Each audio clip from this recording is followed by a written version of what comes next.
Hi guys, welcome to the mysterious 369 tarot. कैसे हो आप सभी? उम्मीद है आप सभी बहुत अच्छे होंगे और अपनी लाइफ में आगे बढ़ रहे होंगे। सो गाइस, मैं हाजिर हूँ आप सभी के सामने एक और न्यू रीडिंग लेके, और रीडिंग होगी करंट फीलिंग्स, करंट एनर्जीज़ के लिए।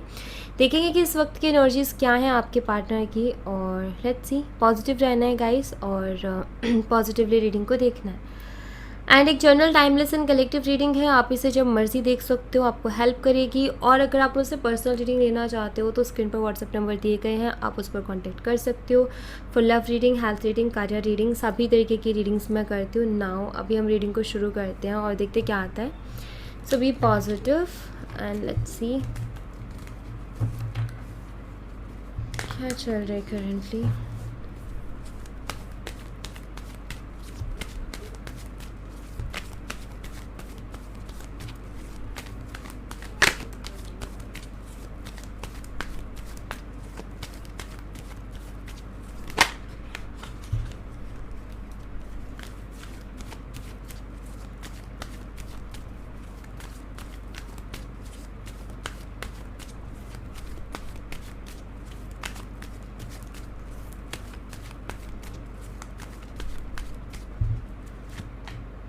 Seven of Swords, the High Priestess, Four of Swords and Three of Cups.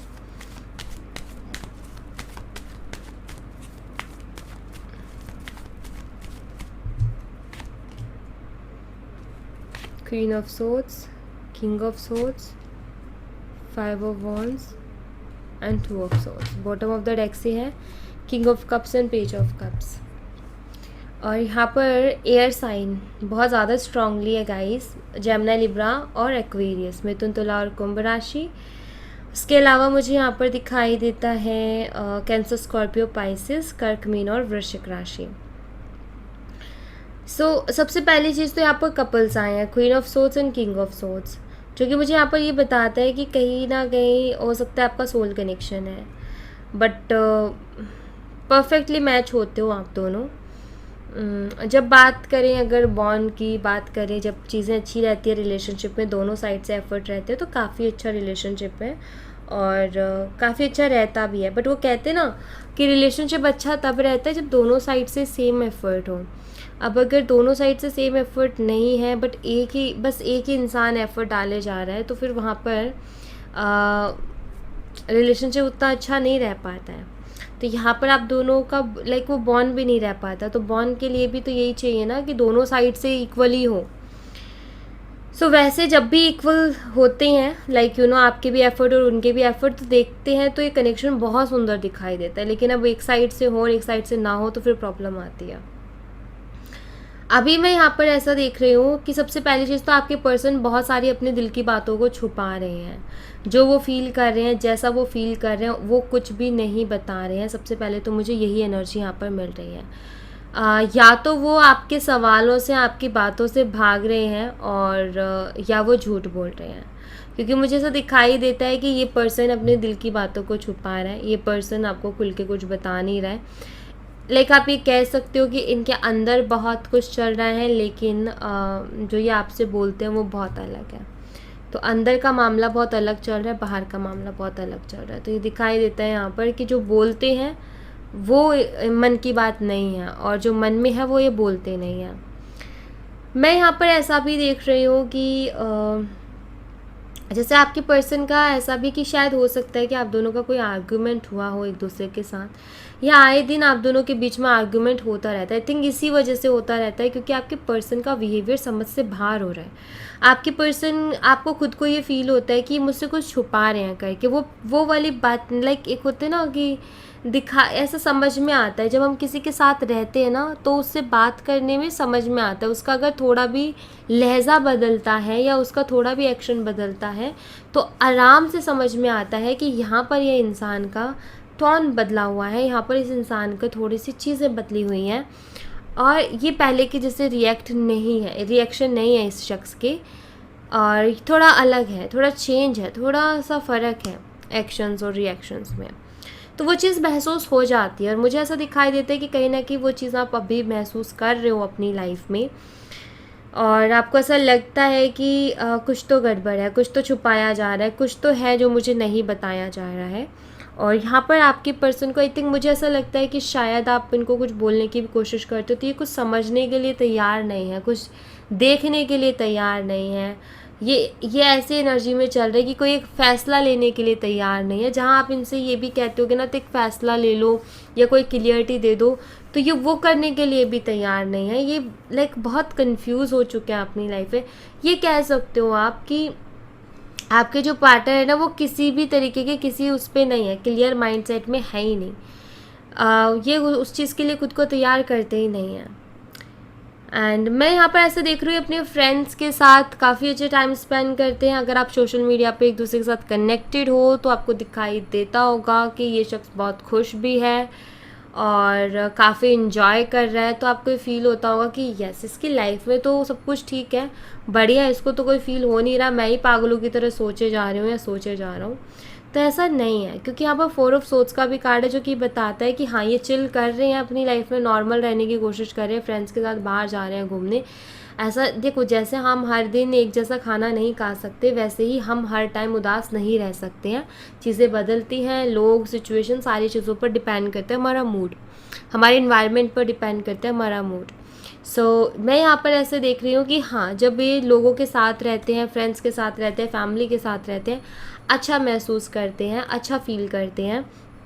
लेकिन जब ये अकेले में जाते हैं या अकेला फील करते हैं, तब इनको ऑफकोर्स आपकी याद आती है। ऑफकोर्स इस कनेक्शन में जो चल रहा है वो सारी चीज़ें याद आती हैं। सबसे पहली चीज़ तो मुझे दिखाई देती है कि आपके पर्सन ना ये जो आप दोनों के बीच में ये जो आर्ग्यूमेंट चल रहा है, ये मिसअंडरस्टैंडिंग चल रही है, जो भी दिक्कतें चल रही है ना आप दोनों के बीच में, इस चीज़ से बहुत ज़्यादा परेशान से मुझे दिखाई देता है। सबसे पहले तो मुझे ये एनर्जी मिली, ठीक है, इस चीज़ से बहुत ज़्यादा मुझे परेशान दिखाई दे रहे हैं और इस चीज़ को समझ नहीं पा रहे हैं कि ऐसा क्यों हो रहा है। एक्चुअली होता क्या है कि हम अपने आप को नहीं देखते हैं, राइट। हम सामने वाले को देखते हैं हमेशा। हम ये नहीं देखते कि हम क्या कर रहे हैं, हम ये देखते कि सामने वाला क्या कर रहा है, सामने वाले की एनर्जी क्या है। हम हमेशा यही चीज़ देखते हैं, हम ये नहीं देखते कि हम क्या कर रहे हैं। वैसे ही यहाँ पर है कि इनको अपना ये नहीं दिख रहा कि मैं कैसे रिएक्ट कर रहा हूँ या मैं क्या कर रहा हूँ या क्या कर रही हूँ। इनको बस ये दिख रहा है कि सामने वाला कैसे रिएक्ट कर रहा है। तो कहते ना कि हमें अपने अंदर गलतियाँ नहीं नज़र आती, लेकिन सामने वाले के अंदर, दूसरे लोगों में हम गलतियाँ ढूंढते हैं। छोटी से छोटी भी ढूंढ लाएंगे, बड़ी से बड़ी भी ढूंढ लाएंगे। वही एनर्जी मैं यहाँ पर देख पा रही हूँ। करंटली यही है कि आपके पर्सन खुल के नहीं बोल रहे हैं आपको कुछ भी। इनके मन में बहुत कुछ चलता रहता है, इस कनेक्शन के बारे में भी सोचते हैं और ज़्यादा शेयर नहीं कर रहे हैं आपसे चीज़ों को।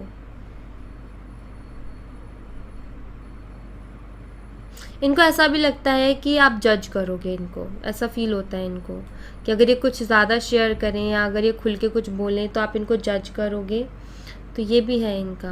और एक होता है ना इमेज का, इंसान की इमेज का, कि इंसान की इमेज का बहुत फ़र्क पड़ता है गाइस।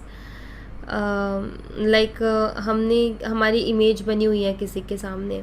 कुछ लोग तो ऐसे होते हैं कि ठीक है भाई, जो है सो है, लेकिन कुछ लोगों का ऐसा होता है कि उनको अगर उनसे थोड़ी भी कोई गलती भी हो जाए ना तो ऐसा लगता है यार हमारी एक अच्छी खासी इमेज बनी हुई है, अब ये जो थोड़ी सी गलती है इसको बोलेंगे तो हमारी इमेज डाउन चली जाएगी और हमारी जो भी लाइक हमें जज किया जाएगा। आपके पर्सन को भी ऐसा ही फील होता है कि जैसे इनको ऐसा फील होता है कि मुझे भी जज किया जाएगा करके। ये भी है यहाँ पर। मतलब ज़्यादा मैं अगर यहाँ पर देखूँ ना तो ऐसी कोई बात नहीं है जो कि लाइक इन्होंने छुपा रखी है और पता चलेगा तो पता नहीं क्या हो जाएगा, नहीं, ऐसा नहीं है। बट मुझे ऐसा दिखाई देता है कि जैसे इनकी जो फीलिंग्स हैं आपको लेकर के, आपके बारे में जो ये सोचते हैं, इस रिलेशनशिप के बारे में जो सोचते हैं, उसको ये छुपाते हैं, एक्सप्रेस नहीं करते हैं। और अगर आप कुछ क्वेश्चन कर लो, अगर आपके मन में कुछ क्वेश्चन है और आपने या तो पहले किए हैं या आप करोगे आगे, तो भी वही चीज़ है कि ये भागते हैं, जवाब नहीं देते, चीज़ों को टाल देते हैं, ऐसा कुछ है। द चैरियट है, द लवर्स है और यहाँ पर नाइट ऑफ वॉन्ड्स है।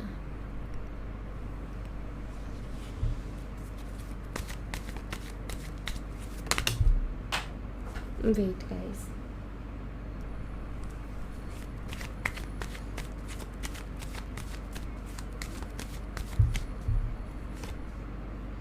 2 of Wands and 2 of Cups, 9 of Swords. आप दोनों का कनेक्शन तो ठीक है, बट मुझे यहाँ पर प्यार भी दिखाई देता है. द लवर्स भी है, 2 ऑफ कप्स भी है. मैं यहाँ पर देख रही हूँ कि प्यार भी है, फीलिंग्स भी है, इमोशंस भी हैं. जो एक अट्रैक्शन, जो एक पैशन होना चाहिए वो भी है.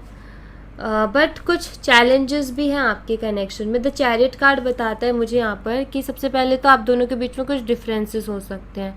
दूसरा, आपका लॉन्ग डिस्टेंस कनेक्शन भी हो सकता है, जो कि मुझे यहाँ पर एनर्जी मिल रही है लॉन्ग डिस्टेंस कनेक्शन की.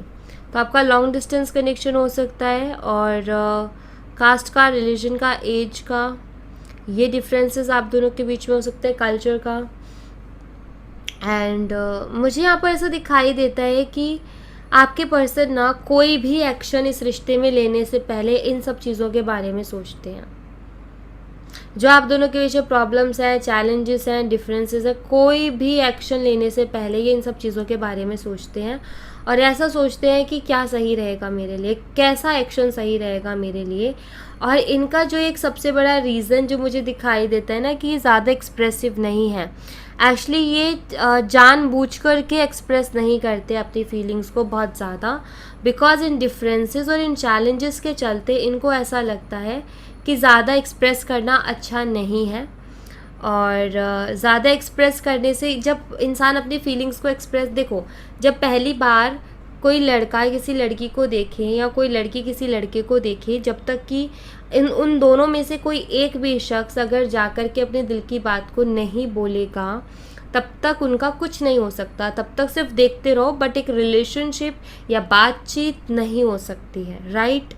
तो वो चीज़ बहुत ज़रूरी है. तो एक्सप्रेस ये नहीं करते हैं, बिकॉज अगर ये एक्सप्रेस करेंगे तो बात आगे बढ़ती है, फीलिंग्स बढ़ती है, इमोशंस बढ़ते हैं, अटैचमेंट बढ़ती है, एक दूसरे के साथ इंसान कंफर्टेबल होता है. और फिर वो इतनी स्ट्रॉन्ग एक कनेक्शन बन जाता है, इतना स्ट्रॉन्ग एक अटैचमेंट बन जाता है कि फिर इंसान को अगर अलग भी होना पड़े तो बहुत दिक्कत आती है, बहुत प्रॉब्लम आती है. साथ रहेंगे तो कोई दिक्कत नहीं है, लेकिन अलग होने पर बहुत दिक्कत आती है. तो आपके पर्सन जो है इतना तक डीप सोच लेते हैं कि हमारे कनेक्शन में ये दिक्कतें हैं, तो ज़्यादा जो इन्वॉल्वमेंट है क्या वो अच्छी है हमारी मेंटल हेल्थ के लिए, इमोशनल हेल्थ के लिए, इतना तक वो सोच लेते हैं. तो ये मैं यहाँ पर ऐसे देख रही हूँ कि आपके पर्सन अगर खुल के आपसे कुछ कहना भी चाहे तो उनका दिमाग उनको कहने नहीं देता है, उनका दिमाग उनको कंट्रोल करता है, उनका दिमाग उनको ये सारे एक्सक्यूजेस देता है कि ये देखो तुम्हारी दिक्कत है, ये क्यों कर रहे हो तुम ऐसा. तो एक होता है ना इंसान फ्रीली होकर के कोई काम करे, और एक होता है कि रिस्ट्रिक्शन में रह करके करे. दोनों काम में फ़र्क होता है. फ्री माइंड से करने वाला काम का आउटकम अलग निकल के आएगा, और रिस्ट्रिक्शन में रह करके काम करने का आउटकम अलग आएगा. दोनों में फ़र्क आएगा, ज़मीन आसमान का. तो वही मुझे इस कनेक्शन में भी दिखाई देता है कि जो ये कनेक्शन में चीज़ें हो रही हैं वो इस वजह से हो रही है क्योंकि इनका माइंड इनको कंट्रोल करता है. इनका माइंड इनको जो है ऐसे थॉट्स देता है जिसकी वजह से ये अगर कुछ एक्सप्रेस करना भी चाहे ना तो नहीं कर पाते हैं, रुक जाते हैं, रोक लिया जाता है, खुद को, अपने आप को रोक लेते हैं. ऐसा है कुछ.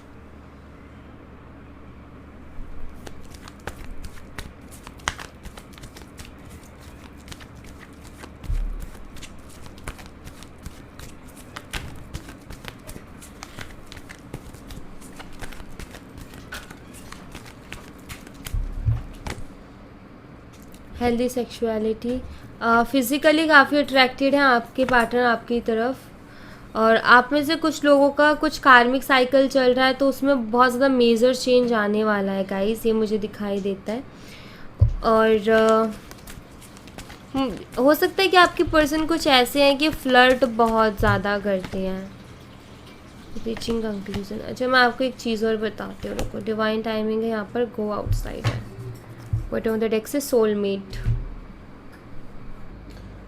गाइस देखो, मुझे यहाँ पर ऐसा दिखाई देता है जैसे आप में से कुछ लोगों के मन में ना ये चीज़ चल रही होगी कि दी ये फिज़िकली काफ़ी अट्रैक्टेड हो, आपको भी महसूस होता होगा उनकी बातों से.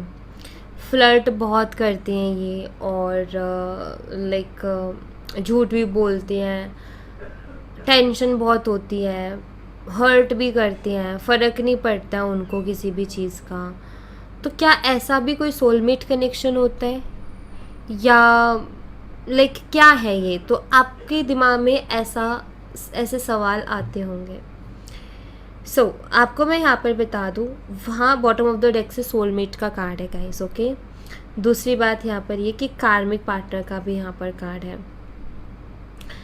कभी कभी कुछ ऐसी जर्नी होती है हमारी, जैसे कि सोलमेट्स में ऐसा कुछ नहीं है कि वो कुछ कर्मा कैरी कर रहे होते हैं जिसको उनको रिलीज़ करना है, नहीं। सोलमेट कनेक्शन में अगर ये सारी चीज़ें हों, क्योंकि यहाँ पर जितने भी कार्ड्स आए हैं ना, ज़्यादातर सोलमेट कनेक्शन को ही रिप्रेजेंट कर रहे हैं। बट अगर सोलमेट कनेक्शन में भी ये सारी चीज़ें होने लगें, तो यहाँ पर होता है कि जो आपका अभी का कर्मा है, मतलब कि जो इस लाइफ का है, अपना अपना, अब यहाँ पर ये और चीज़ हो जाती है कि उनका अपना और आपका अपना कर्मा। यहाँ पर एक और चीज़ ये हो जाती है कि लक होता है ना, लक हमारा हमारे कर्मा से बनता है, हमारा जो किस्मत है ना, हमारे कर्मा से बनती है कहीं ना कहीं।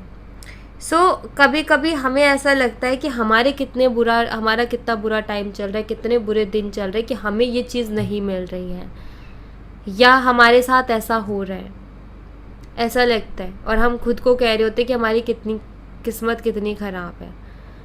लेकिन ये भी तो हो सकता है ना कि किस्मत सामने वाले की ख़राब है, आपको लग रहा है आपकी ख़राब है, क्योंकि वो उनको अपने कर्मा के हिसाब से, जो जितने उनके कर्मा होंगे ना, उसी हिसाब से उनको चीज़ें मिलेंगी, और जिस हिसाब से आपके कर्मा होंगे उसी हिसाब से आपको चीज़ें मिलेंगी। तो कनेक्शन सोलमेट है, लेकिन यहाँ पर फ़र्क आ जाता है अपने अपने कर्मों का, ओके। और कर्मा जो करंटली हमारा चल रहा है ना, अभी हम जो कर रहे हैं, वो भी हमारा कर्मा ही है। तो कनेक्शन में रह कर के आप दोनों क्या करते हो, वो भी कर्मा ही है। यहाँ पर है तो सोल कनेक्शन, बट कुछ कार्मिक साइकिल से डील करने की वजह से ये सारी चीज़ें आपको देखने को मिलती होंगी, ठीक है। और दूसरा, फ्लर्ट करना और ये फिज़िकल अट्रैक्शन, अगर आप दोनों कपल्स हो तो फिर आई थिंक कि ये एक नॉर्मल चीज़ हो जाती है। बट अगर एक शख्स ऐसा है कि लाइक अगर आप कमिटेड रिलेशनशिप में हो तो ये चीज़ें ठीक है, लेकिन आप एक ऐसे ही कैजुअल रिलेशनशिप में हो, अब अगर आप उसको उस तरीके से, फ़न का सबका अपना अपना है, राइट, तो अगर उस हिसाब से ले रहे हो तो वो उस वैसे हो जाएगा, all right. Otherwise flirt and ये फिज़िकल अट्रैक्शन ये पार्ट है उस चीज़ का, तो ये अलग नहीं हो सकता है जहाँ तक मैं देख पा रही हूँ एनर्जीज़ को। तो यहाँ पर फ्लर्ट और ये सारी चीज़ों को लेकर के आप ये नहीं कह सकते हो कि ये आपके कार्मिक हैं, ठीक है। ये सारी चीज़ें अगर आप कपल्स हो, रिलेशनशिप में हो, तो ये सारी चीज़ें आपको अपने पार्टनर की तरफ होंगी और आपके पार्टनर को भी आपकी तरफ होंगी, तो इसको हम कार्मिक कनेक्शन नहीं कह सकते हैं। बट ऐसा है कि वो जो शख्स है वो आपको अगर कुछ गलत के लिए बोलता है, अगर कोई ऐसी चीज़ है जो कि सही नहीं है, सही चीज़ें नहीं हैं और गलत के लिए बोलता है, और बोलता तो ठीक है लेकिन प्रेशर भी करता है कि अगर ऐसा नहीं तो फिर बात मत करना, ऐसा नहीं तो रिश्ता ख़त्म, ऐसा नहीं तो ये करना है, वो करना है, तो फिर वो कार्मिक हो जाता है, ठीक है। तो यहाँ पर अब आप देख रहे हैं ये जनरल रीडिंग भी है, तो ज़रूरी नहीं कि सभी के लिए ये, लाइक मैंने यहाँ पर सोलमेट एनर्जी फील किया तो ज़रूरी नहीं कि सोलमेट भी हो। बट एक तो है कि ये चीज़ें हो रही हैं कि हाँ फ्लर्ट है, फिज़िकल अट्रैक्शन है, एक है कि आपके ऊपर किसी तरीके का प्रेशर बनाया जा रहा है कि अगर ऐसा नहीं तो रिश्ता नहीं, ऐसा नहीं तो बात नहीं, तो वो कार्मिक है, ओके। इस बात का ध्यान रखना। दूसरा, आपके कनेक्शन में मेजर चेंजेस आने वाले हैं गाइस, कुछ ना कुछ कंक्लूजन निकलने वाला है। डिवाइन टाइमिंग, सही वक्त जिसे कहते हैं ना, देखो हम चीज़ों को सोचते हैं, बहुत हम विशेस भी करते हैं। जब हम विश करते हैं और चीज़ों के बारे में सोचते हैं तो यूनिवर्स भी, यूनिवर्स को अपने तरीके से ही देना होता है चीज़ों को। हम जैसा सोचते ना, कभी भी देख लेना आपकी कोई भी विश पूरी होगी ना, तो आप जिस तरीके से विश को मांगोगे ना वैसे पूरी नहीं होगी, वो यूनिवर्स पूरा करेंगे अपने तरीके से। मतलब वो विश मिलेगी आपको जो आप मांग रहे हो, लेकिन वो यूनिवर्स के तरीके से मिलेगी, तो उसको कहते हैं डिवाइन टाइमिंग। तो यहाँ पर जो है यूनिवर्स ने भी एक टाइम सोच रखा है उस चीज़ के लिए, यूनिवर्स को भी पता है कि कैसे देना उसको, तो वो कर रहे हैं उस चीज़ के लिए, तो आपको उनके ऊपर बिलीव रखना चाहिए। आपको ज़्यादा से ज़्यादा अपने खुद के साथ टाइम स्पेंड करना चाहिए, आपको अपना अपना ख्याल रखना चाहिए, अपने आप से प्यार करना चाहिए, नेचर के साथ रहना चाहिए और टेंशन फ्री रहना चाहिए, क्योंकि होगा वही जो किस्मत में लिखा है, होगा वही जो भगवान ने लिख दिया। और हम जो जैसे कहते हैं ना कि जब होना वही है जो लिखा हुआ है किस्मत में, तो हम प्रार्थना क्यों करें, हम विश क्यों करें। एक्चुअली आप अपने कम से कम विश को तो भगवान के आगे रखो कि आप चाहते क्या हो, क्या पता भगवान वही दे दें आपको, लेकिन आपको अपनी चाहत भी रखनी होगी, ठीक है, आपको अपनी चाहत रखनी होगी। कभी कभी कुछ चीज़ें अच्छी होती हैं लेकिन वो दुआओं से मिलती हैं, प्रार्थना करने से मिलती हैं, और कभी कभी कुछ चीज़ें ऐसी होती हैं कि अपने आप ही हमारे लिए बनी होती है, वो हमारे कर्मों के लिए है, तो हमें दुआ प्रार्थना की ज़रूरत नहीं है, वो अपने आप हमें मिल जाएगी। बट कुछ चीज़ों के लिए तो हमेशा ना यही कहती हूँ मैं, हमेशा प्रे करते रहो, हमेशा दुआ करते रहो, हमेशा विश मांगते रहो, क्योंकि जो चीज़ कभी कभी ऐसी चीज़ें होती है जो विश मांगने से मिलती हैं, तो वो आपको विश मांगने से मिलेगी, और अगर नहीं मांगोगी तो वो चीज़ नहीं मिलेगी। तो कुछ चीज़ें ऐसी भी होती हैं। सो यहाँ पर आपको बस एक ही चीज़ ध्यान रखना है कि आप जो चाहते हो उसको यूनिवर्स के आगे रखो कि भाई मुझे ये चीज़ चाहिए, बाकी यूनिवर्स के ऊपर भी छोड़ो, वो आपको वही देंगे जो आपको खुशी देगा। तो यहाँ पर वो डिवाइन टाइमिंग है, यूनिवर्स की अपनी एक टाइमिंग है, उस पर बिलीव रखो। कभी कभी हमारा ऐसा होता है ना, कब होगा कब होगा कब होगा, एक बेचैनी सी रहती है, जल्दी क्यों नहीं होता, कब होगा कब होगा कब होगा। तो ये बेचैनी को ख़त्म कर दो, क्योंकि होगा तभी जब वो चाहेगा, और उसको पता है सही टाइम क्या है। हमें लगता है कि अभी सही टाइम है, लेकिन जब आपको वो चीज़ मिलेगी ना उस टाइम पर, देन आपको पता चलेगा कि नहीं, वो सही टाइम नहीं था। अगर उस टाइम मुझे मिल जाता या मिल जाती ना कोई चीज़, तो मैं गड़बड़ करता वहाँ पर, या मेरे साथ कुछ गलत हो जाता। तो कुछ चीज़ों को अंडरस्टैंड करना बहुत ज़रूरी है, ठीक है। तो यहाँ पर कंक्लूज़न आएगा, डेफिनेटली चेंजेस भी हैं, सारी चीज़ें हैं, अपने परफेक्ट टाइमिंग पे होंगी सारी चीज़ें, तो आपको उसके लिए वेट करना चाहिए। ओके, सो या thank you so much guys. ये थी आप लोगों के लिए एक छोटी सी रीडिंग। आई होप आपसे रेजोनेट की हो, आई होप आपको पसंद आई हो। रेजोनेट की हो तो मुझे बताना ज़रूर कमेंट बॉक्स में, पसंद आई हो तो लाइक ज़रूर करना, चैनल को सब्सक्राइब करना मत भूलना। मैं मिलती हूँ आपसे नेक्स्ट रीडिंग में, तब तक अपना ख्याल रखें। Bye bye, take care, see you again.